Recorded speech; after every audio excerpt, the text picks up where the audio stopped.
Ayan, welcome back sa aking channel. Good morning sa lahat. So, ito, sabak naman tayo. So, ayan, gugupitin natin ito. Hindi, kailangan lang natin yung taas lang. Ayan. Ayan. Katapos,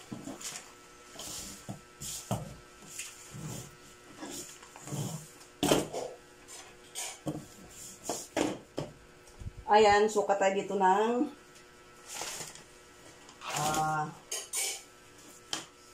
1 1/4. Ayan, 1 1/4. Tapos 2 inches. So, yan yung pinaka balikat niya. So, dito tayo sa kabila kasi ito yung ano eh. So, ayan siya. Dito sa kabila magsimula tayo. So, 1 1/4. And then 2 inches.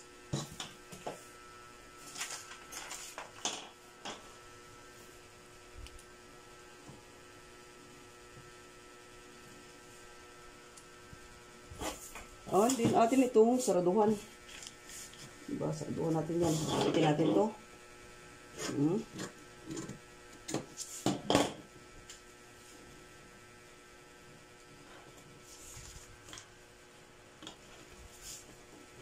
Maliit man lang yan. So, ayan.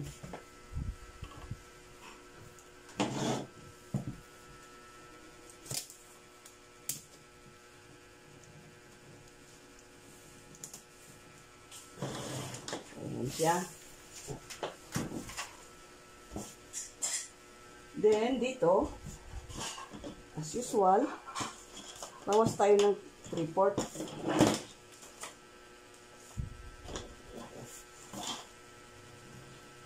3/4.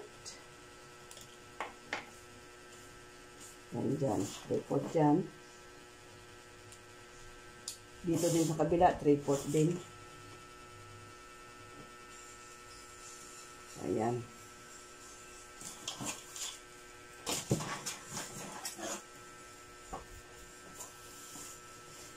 And then, atin siyang i-adjust. Yan, adjust natin na ang armhole. Tapos, isusukat natin doon.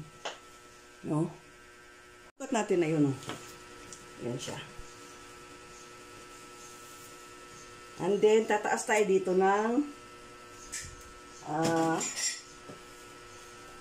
3 inches or 2 1/2. 2 1/2. So, kapag sinukat naman ito ng lining, pag sinukat naman yung lining, ay ano naman, ayan. Yung lining, pag sinukat naman yung lining, doon kayo mag-a-adjust. So, kung ano yung gusto ng lalim niya. Ayan siya.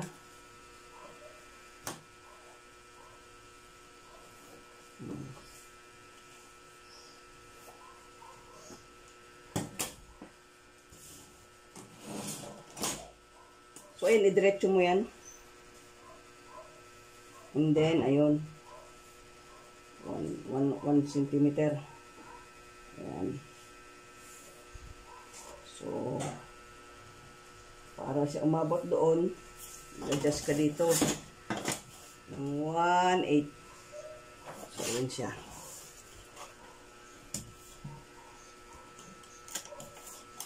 Tapos dito, hindi mo na siya i-ano doon. Pwede mo rin siyang i-ganon, pero ganyan na lang siya. Yan yung back. Wala namang plates yung back eh. So ito yung center.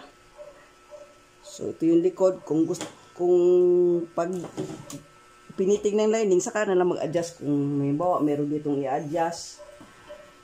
Pero dito, para sure, kuhan ka dito ng 1 cm or 1/2, 3/8, and then Dito ay 3/4. Pag ganyan, oh. 3/4.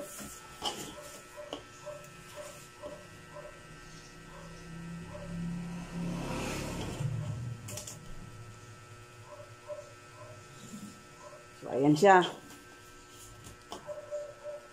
Ito yung gitna. Diba?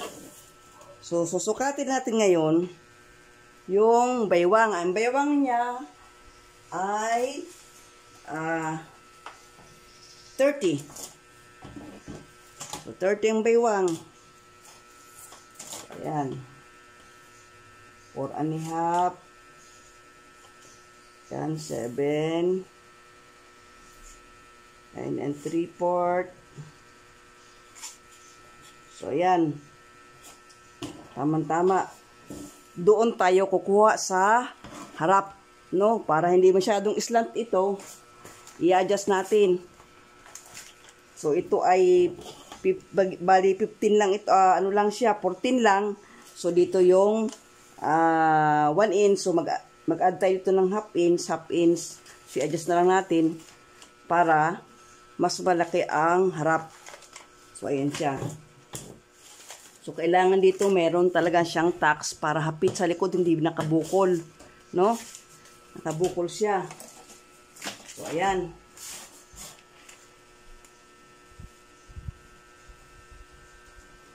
So, next ngayon gagawin natin ay pwede rin natin gawin na halimbawa ito.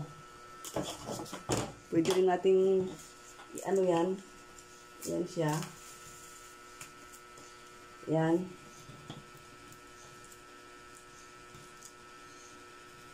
Katapos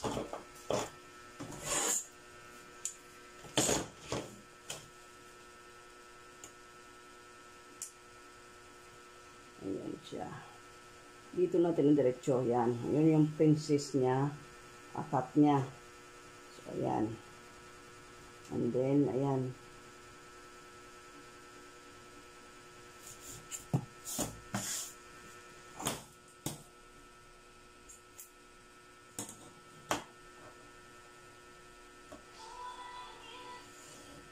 So, ayan siya.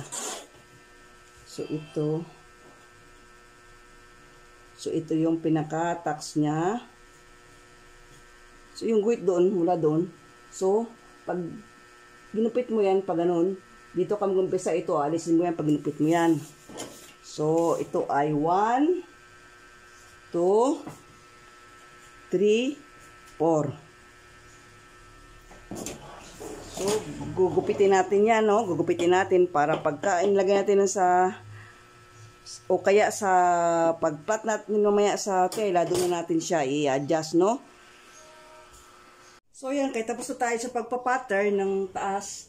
So, tatabasin ko muna yung palda and then yung kanyang labis ay dito sa natin tabasin yung pangitaas. So, gawin muna natin yung palda. So, ito'y 4 na yarda. So, fold. I-fold mo yung 4 na yarda. So, 2 yards siya, no? So, ganito yon. Ang baywang niya ay 30. So, 30 ang baywang niya. No, 30 ang baywang niya. Dito, dahil ito yung isang bilog lang, isang half lang siya. So, dito, mag-ano ka ng 1.5.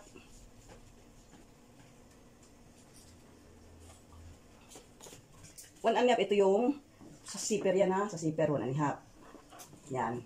Tuturuan ko kayo kung paano pag-compute, no? So, para makuha mo yung 15 inches, ganito. Ayan.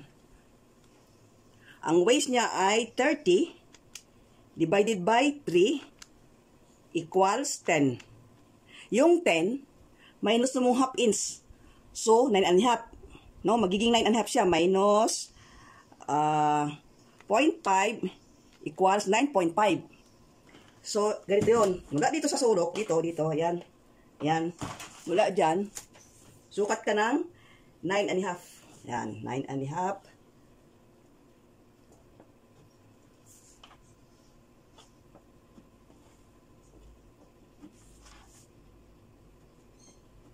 So, ayan. Sukatin natin, no? Simula dyan, o, ayan. Ayan, 15 siya. 15 siya. Basta i-divide mo ang waistline sa tatlo. Tapos yung sagot niya, bawasan mo ng half inch. Kahit pa yan ang sagot niya ay 20 o kaya ay 12, basta magbawas ka ng half inch. Para kapag ka ginanito mo, tam-tam sa bewang niya. Dahil pag hindi mo binawasan yan, malaki siya dahil ito balon eh. So, ganun ang gagawin. So, ayan. So, ang gupit mo dito na. Dahil may allowance ka, no? So, dyan ang gupit mo. Ito na yung fix na bewang niya sa 15, no? Itong allowance mo na 1.5 dito sa side. Kasi dito sa, ang sipiran ay sa likod lang. So, ayan din. Susukat ka na ng papaganon na haba ng kanyang palda. Ang palda ni 40. Mula dito, 40 pababa. 40 pa ganon. 40 pa ganon. Yan. Pero ang ginagawa ko dito, nilalagay ko sa manikin doon kung siya ginugupit. Mas madali. And then, i-quantity mo na lang kapag halimbawa, ano muna, tutupian mo na siya. So, ayan. May technique ha. May technique. Akong ibinahagi sa inyo. So, kapag ang bayawang, kapag ganito lamang, ang sa likod ang zipper, divide 3 lang yan. So, waistline divide 3, minus half inch, yun yung mula dito, hanggang doon. Hanggang doon. Yan. Yan. Lagay ko siya sa manikin. No, doon ko siya gugupitin. So, ayan siya. Para makuha ko yung pinaggupitan niya, yun yung tatabasin natin mamaya doon sa blouse niya.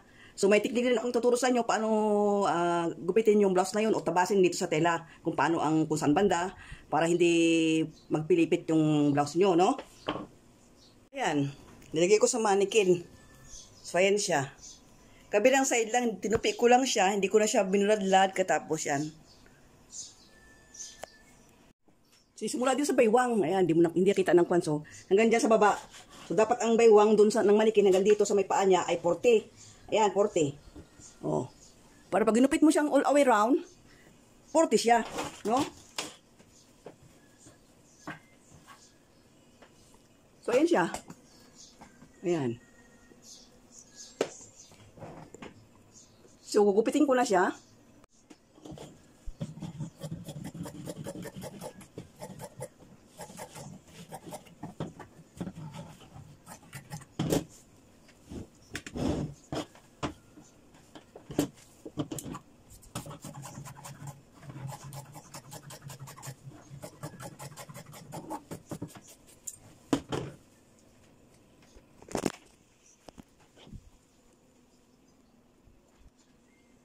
So, hanggang dito na lang. So, sa next video naman yung paano ko tabasin sa yung blouse niya. So, kaya ko inuna muna itong palda para yung pinagupitan niyan. Ito, pinagupitan ito, ayan, ang gagawin ko siyang, tatabasin ko siyang blouse. So, bye. See you next video.